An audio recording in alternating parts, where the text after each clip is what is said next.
Hello, Eternal Family. Welcome to the first episode of Mormon Monday. I'm Hannah. And I'm Jess. This is a quick informational session on something interesting that we learned or thought about as it relates to Mormonism.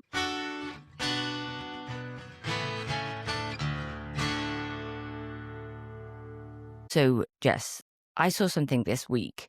The church announced a coordinated fifth Sunday lesson on the U.S. Constitution. They did. There's a First Presidency letter from March, Oakes, Earing, Christopherson, directing all wards and branches in the United States to show a new video on May 31st. Christopherson and Cook on camera are talking about the significance of the Declaration of Independence, the Constitution, and related events that, and I'm quoting the guide directly, enabled the restoration of the church, end quote. And then on July 5th, there's a unified fast to express gratitude for religious liberty. A unified fast for the 4th of July weekend.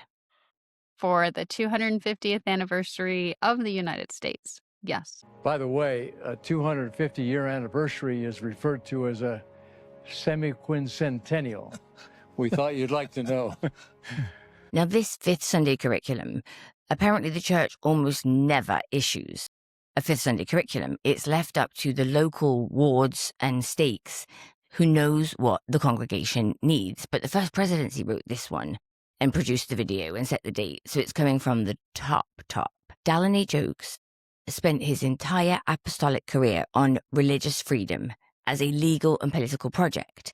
He filed amicus briefs on behalf of the church, I assume, in Masterpiece Cakeshop, Fulton versus Philadelphia, 303 Creative. All three cases were about whether you can turn away gay customers if God said that's okay to.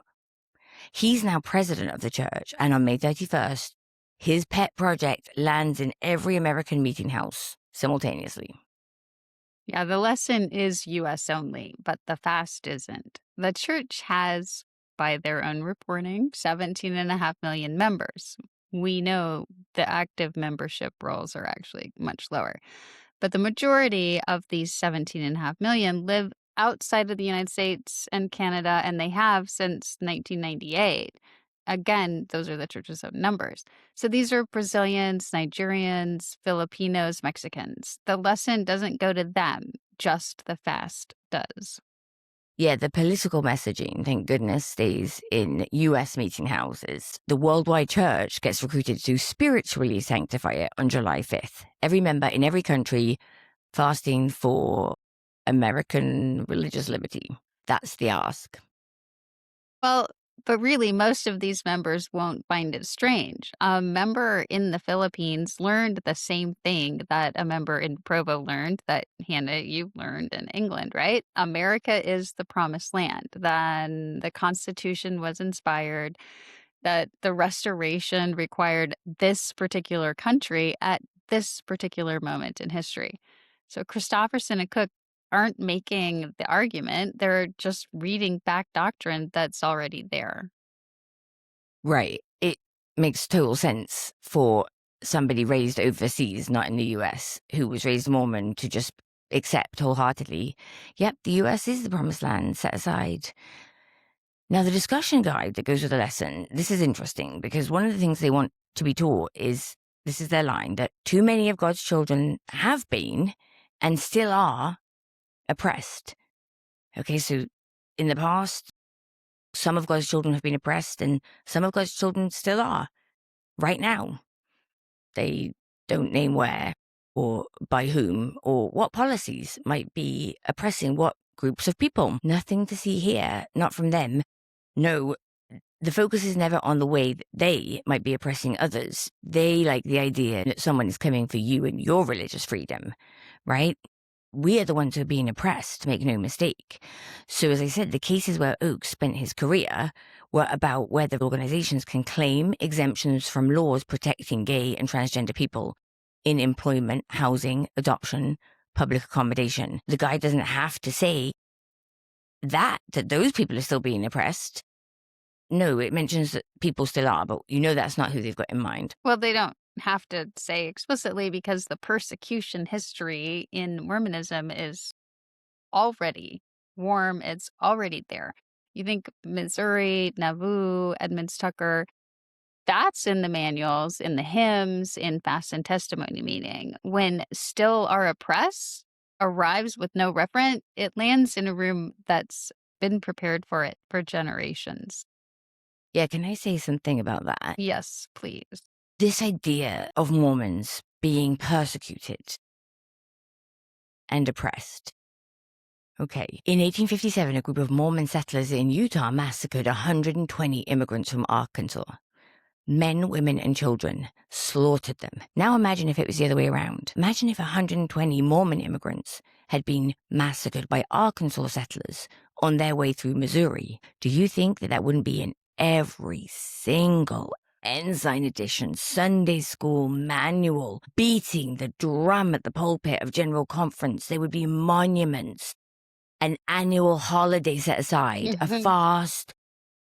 Okay, this would be more than a coordinated Fifth Sunday lesson, okay? The Missouri persecutions would be doctrine. Mountain Meadows is a footnote. It is.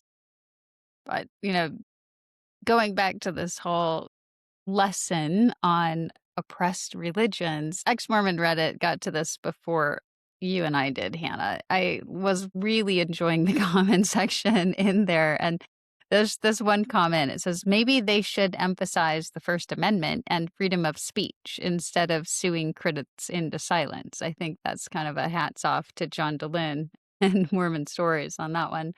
And then there was this comment, religious freedom for individuals is the freedom to follow one's conscience. The church/corporation does not want that. What they want is the ability to discriminate against groups they don't like. On that subreddit, I commented, did the church forget that it's a global institution?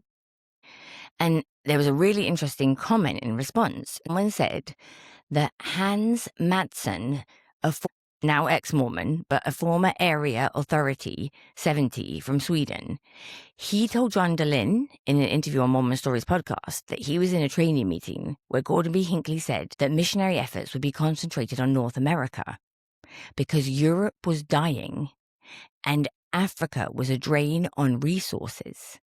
So the focus would be on North America because that's where the tithing money was. So that's a former area authority 70 describing a meeting with a sitting prophet about their strategy for money going forward. So when the lesson stays in the U.S., but the fast goes out to 17.5 million members in 170 countries. They didn't forget about those members. They just know where the money comes from. And on July 5th, they would like the rest of the world to pray for it too.